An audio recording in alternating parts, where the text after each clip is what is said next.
Hello दोस्तों, मैं अनिल कुमार।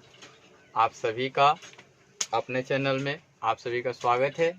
आज मैं कक्षा 10 के एक चैप्टर प्रकाश लेकर के आया हूं और उस चैप्टर में एक टॉपिक ही मैं पढ़ाऊंगा और उस टॉपिक के तहत आप लोगों को क्लास 10th से लेके अप टू कॉम्पिटिटिव अर्थात प्रतियोगी परीक्षा तक के लिए मैं इसी में प्रिपरेशन करा दूंगा आप सभी को। आप सभी वीडियो को शुरू से अंत तक देखें और पूर्णतः लिखें। पहले इस वीडियो को पॉज करेंगे, पॉज करके आप इसे नोट डाउन करेंगे। नोट डाउन करने के बाद आप सभी पहले एक बार इस पे सोचेंगे, फिर पुनः वीडियो स्टार्ट करेंगे और फिर देखेंगे।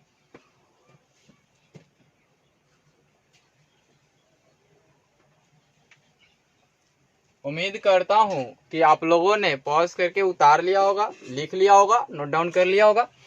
तो आप सभी को मैंने जैसे बताया कि पूरे कॉम्पिटिटिव लेवल तक मैं इस टॉपिक के तहत आपको करा दूंगा। इससे बाहर एक भी प्रश्न नहीं जाएंगे। 10th क्लास के बच्चों के लिए जहां तक सीमित होगा वहां मैं बॉर्डर लगा दूंगा, आप सभी वहां तक रुक जाएं। बाकी सभी अगर पढ़ना चाहें तो उनके लिए उससे बेहतर क्या हो सकता है कि पूरे कॉम्पिटिटिव लेवल अंदर 10 तक ही पूरे कॉम्पिटिटिव में आते हैं। आप जितने भी सिविल सर्विसेज परीक्षाओं की तैयारी करेंगे वो 10th लेवल तक ही आते हैं। तो आप सभी को ये पढ़ के अगर अच्छा नॉलेज प्राप्त हो जाए तो आप सभी को इससे बेहतर क्या मिलेगा। तो इसलिए मैं आप सभी को यही कहूंगा कि आप सभी पूर्णतः देखें और पूर्णतः समझने का प्रयास करें। मैं आपको समझाने का प्रयास करूंगा। देखिए, प्रकाश चैप्टर है, कक्षा 10 के लिए भी मैं लिखा हूं और सभी प्रतियोगी परीक्षाओं के लिए है। प्रकाश चैप्टर है। प्रकाश का जो डेफिनेशन होता है वो डेफिनेशन मैंने बनाया है, लिखा है अपने से। प्रकाश ऊर्जा का एक रूप है जो हमारी आंखों को देखने की अनुभूति प्रदान करता है। यानी कि यदि प्रकाश नहीं है तो हम किसी वस्तु को देख नहीं सकते। प्रकाश की उपस्थिति होगी तो हम किसी वस्तु को देखने योग्य बना सकते हैं, अन्यथा प्रकाश नहीं होगी, अंधेरा होगा तो उसमें हम वस्तु को देख ही नहीं सकते। इसीलिए प्रकाश के सहायता से हम किसी वस्तु को देख सकते हैं और किसी वस्तु को परख सकते हैं और जान सकते हैं वो क्या चीज है। आइए अगला मैं इसमें जो लिखा हूं कि प्रकाश के गुण अर्थात कैरेक्टरिस्टिक्स ऑफ लाइट, यानी कि प्रकाश के गुण में मैंने पहला लिखा है प्रकाश एक प्रकार की ऊर्जा है जिसे प्रकाश ऊर्जा कही जाती। आपने देखा कि प्रकाश ऊर्जा का एक रूप है, यानी कि ऊर्जा प्रकाश ऊर्जा होती है और जल ऊर्जा होती है, विद्युत ऊर्जा होती है, बहुत सारी ऊर्जाएं के प्रकार होते हैं। लेकिन ये कौन सी ऊर्जा होगी? ऊर्जा मुख्य रूप से दो कैटेगरी में बांटा गया है, दो ग्रुप में बांटा गया है। वो दोनों ग्रुप हैं, एक यांत्रिक ऊर्जा और एक अयांत्रिक ऊर्जा। तो आप इसे पहले थिंक करेंगे, पहले सोचेंगे इस पर और तब करेंगे कि यह कौन सी ऊर्जा होगी। तो इस ऊर्जा का प्रकार होगा अयांत्रिक ऊर्जा। अयांत्रिक ऊर्जा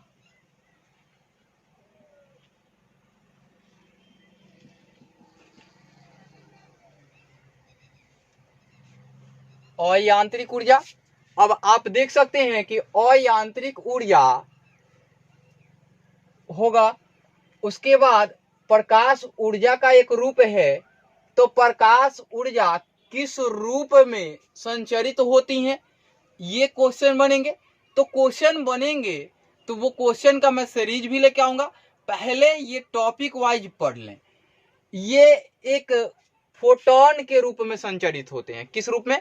फोटोन। मैं टॉपिक पढ़ाऊंगा, लाइन बाय लाइन दे दूंगा आप सभी को, लेकिन अभी जितने जरूरत है उतना 10th लेवल तक मैं कंप्लीट करते चलूं। प्रकाश जिस माध्यम में गमन करती हैं प्रकाशीय माध्यम कहलाती हैं। अगर प्रकाश किसी माध्यम में चले अर्थात प्रकाश वायु में चले तो वायु क्या कहलाएगा? एक प्रकाशीय माध्यम होगा। कांच में चले तो कांच क्या कहलाएगी? प्रकाशीय माध्यम। अब कह दे कोई कि ईंट में प्रकाश गमन करेगी तो ईंट प्रकाशीय माध्यम होगा? नहीं होगा। तो ईंट प्रकाशीय माध्यम नहीं है, दीवार प्रकाशीय माध्यम नहीं है। जिस माध्यम में प्रकाश आर पार दिखाई देती हैं, प्रकाश एक माध्यम से दूसरे माध्यम में प्रवेश कर जाती हैं। जब प्रकाश किरणें एक माध्यम से दूसरे माध्यम में प्रवेश कर जाएं तो वो प्रकाशीय माध्यम होंगे, अन्यथा वो प्रकाशीय माध्यम नहीं होंगे। जैसे ईंट में प्रकाश नहीं गमन करेगी, लेकिन वायु में प्रकाश तो गमन करेगी एक स्थान से दूसरे स्थान तक।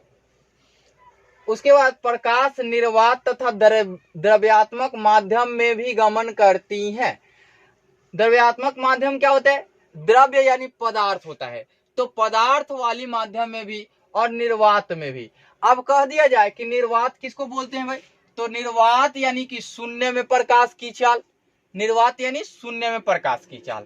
तो शून्य में प्रकाश की चाल तो आप सभी जानते हैं 3 × 10⁸ मीटर पर सेकेंड होता है, 3 × 10⁵ किलोमीटर पर सेकेंड होता है, 1.08 × 10⁹ किलोमीटर पर आवर होता है। ये सभी मैं बताऊंगा आप सभी को, इसका कैलकुलेशन भी बताऊंगा कैसे आता है, वो सभी मैं पढ़ाऊंगा आप सभी को। पहले ऑथेंटिक पढ़े, लाइन बाई लाइन पढ़ लें। द्रव्यात्मक माध्यम क्या होता है? द्रव्यात्मक माध्यम का मतलब होता है कि वह स्थान छेकती हो, स्थान घेरती हो, ये केमिस्ट्री से रिलेटेड है, और उसमें वजन हो, वह दबाव डालती हो, जिन्हें हम छू सकते हैं, स्पर्श कर सकते हैं, जिसे अनुभव कर सकते हैं। क्या कहलाती हैं? पदार्थ कहलाती हैं या द्रव्य कहलाती हैं। और वही चीज द्रव्यात्मक माध्यम में क्या होंगी? द्रव्यात्मक माध्यम अपवाद के लिए अपारदर्शी को छोड़ के, है ना, तो इसमें अपवाद क्या होंगे? अपवाद अपारदर्शी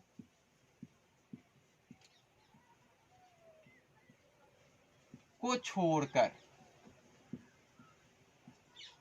आपने देखा कि अपारदर्शी को छोड़कर प्रकाश हमेशा सीधी पथ यानी रेखा में गमन करती है। प्रकाश जब भी गमन करती है तो उसकी एक गमन के लिए पथ होती है, और जिस पथ में वह गमन करती है प्रकाशीय पथ कहलाती हैं। और प्रकाशीय पथ कहलाती हैं तो वह सीधी पथ में गमन करती हैं।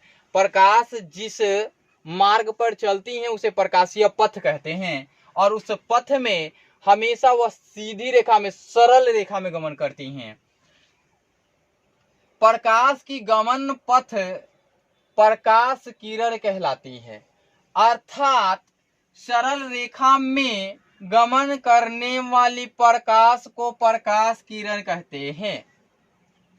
अब प्रकाश किरण के टाइप भी होते हैं, तो अभी उसको नहीं पढ़ना है। प्रकाश के गुण पढ़ रहे हैं, कैरेक्टरिस्टिक्स ऑफ लाइट पढ़ रहे हैं, तो प्रकाश के संबंध में पढ़ना हम सभी को। यहां तक उम्मीद करता हूं कि आप सभी को समझ में आया होगा। प्रकाश की चाल निर्वात में महत्तम होती है, वही निर्वात में होती हैं 1 3 × 10⁸ मीटर पर सेकेंड। इसलिए महत्तम, सबसे ज्यादा प्रकाश की चाल किस में होती है? निर्वात में होती हैं। प्रकाश की चाल निर्वात और वायु में समान मानी जाती है, अर्थात बराबर मानी जाती है, थोड़े से के अंतर होते हैं। प्रकाश की चाल निर्वात या वायु में 3 × 10⁸ मीटर पर सेकेंड, या 3 × 10⁵ किलोमीटर पर सेकेंड, या 1.08 × 10⁹ किलोमीटर पर आवर होता है। ये सभी कैलकुलेशन करके आएंगे। पहले तो ये चीज जानते होंगे आप।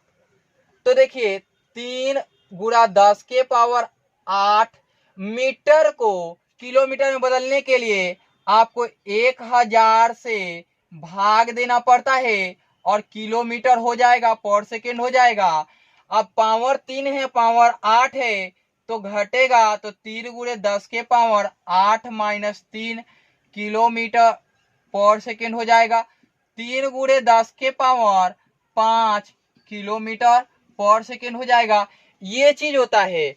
इसी प्रकार से जब सेकेंड को घंटा में बदलेंगे तो ये चीज मिलेगा। ये मैं बदल के दिखाऊंगा जब 9 से रिलेटेड मात्रक पढ़ाऊंगा मैं।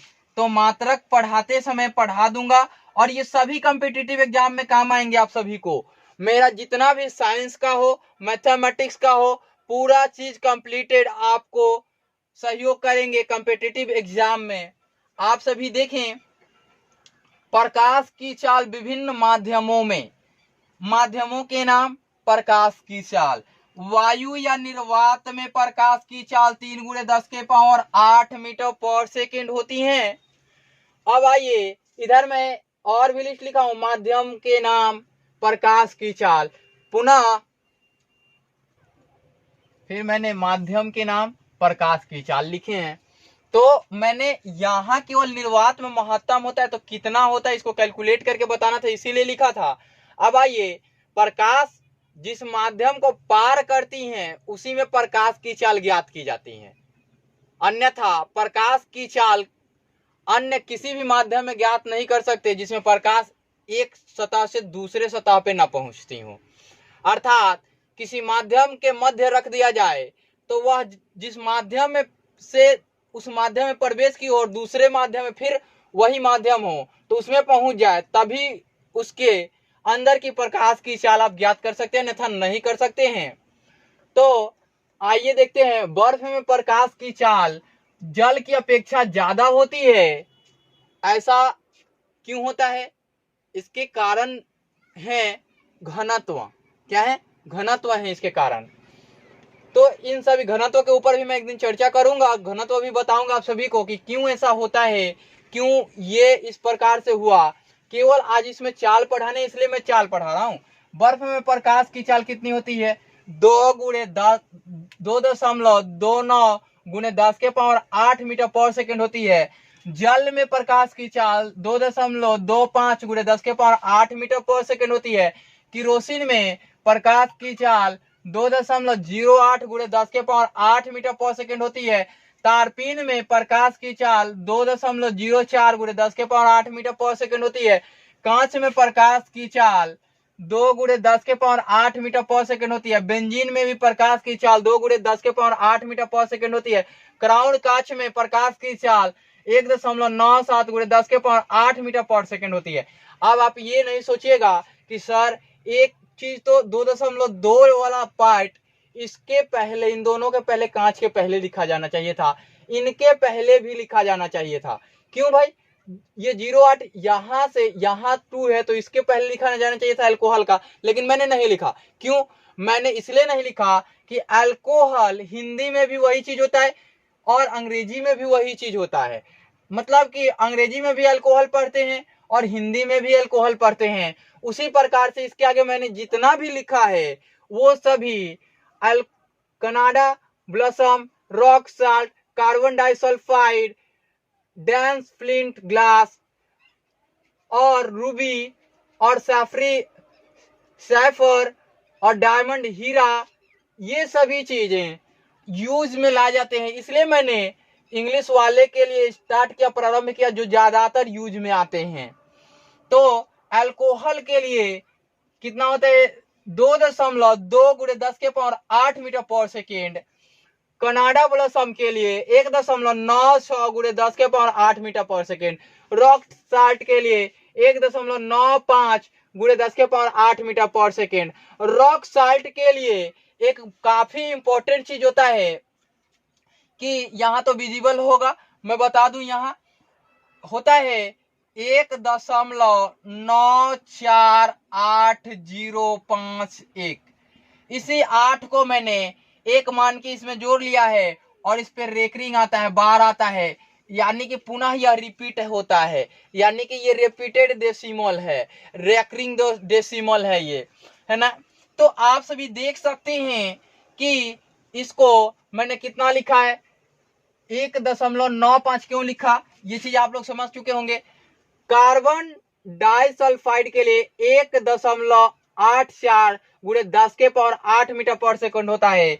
उसके बाद ये आपने देखा, फिर डेंस फ्लिंट ग्लास के लिए 1.82 होता है। आपको मैं बता दूं, डेंस फ्लिंट कांच के लिए 1.81 पर रेकरिंग होता है, यानी कि फिर 8 एक आएगा, इसीलिए मैंने 8 को एक मान के इसमें जोड़ दिया। इसीलिए 8-2 हो गया। रूबी का 1.75 गुणे 10 के पावर 8 मीटर पर सेकेंड। सैफर का क्या होता है 1.69 गुणे 10 के पावर 8 मीटर पर सेकेंड। डायमंड का कितना होता है 1.23 गुणे 10 के पावर 8 मीटर पर सेकेंड प्रकाश की चाल है। इसी प्रकार से जब मैं अपवर्तनांक बताऊंगा तो अपवर्तनांक भी इसी से रिलेटेड करके इसी प्रकार से मैं लिस्ट दे दूंगा आप सभी को और पढ़ा दूंगा। प्रकाश की वेग की गणना यानी प्रकाश की चाल की गणना सर्वप्रथम रोमर नामक वैज्ञानिक ने की थी। रोमर ने की थी। किसने की थी? रोमर ने की थी। क्या नाम था जिसने सबसे पहले प्रकाश की चाल को मापा? उनका नाम था रोमर। क्या नाम था? रोमर। प्रकाशीय पथ के मध्य कोई अपारदर्शी पिंड आ जाती है तो छाया का निर्माण होता है। आप सपोज करो कि आप एक टॉर्च जलाए और उसके प्रकाशीय पथ के मध्य आप टॉर्च जलाओगे, ये मैं मिटा दूं, आप टॉर्च जलाओगे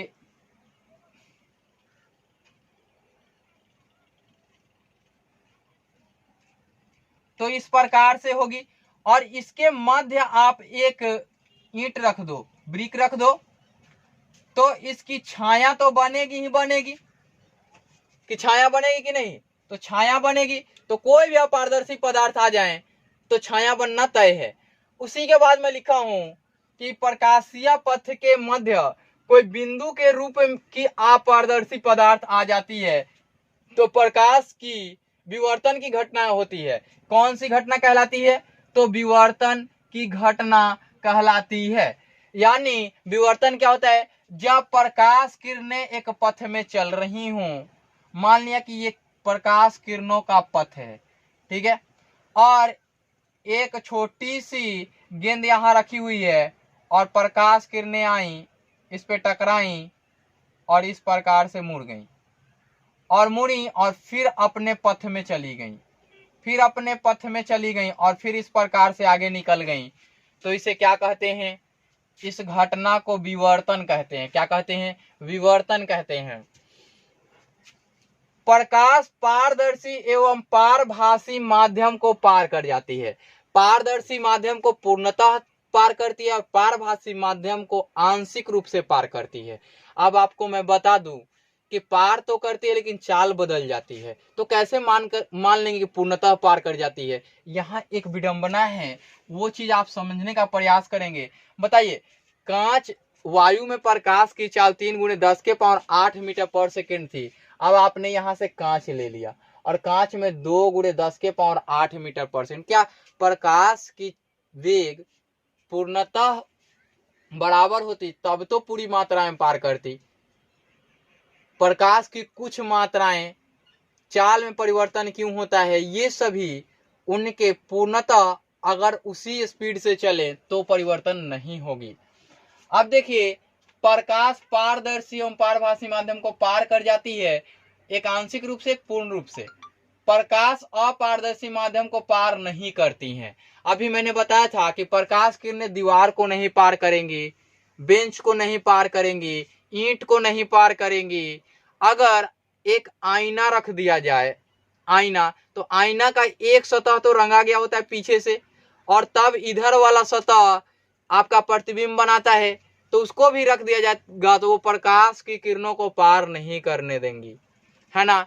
तो अपारदर्शी माध्यम हो गए।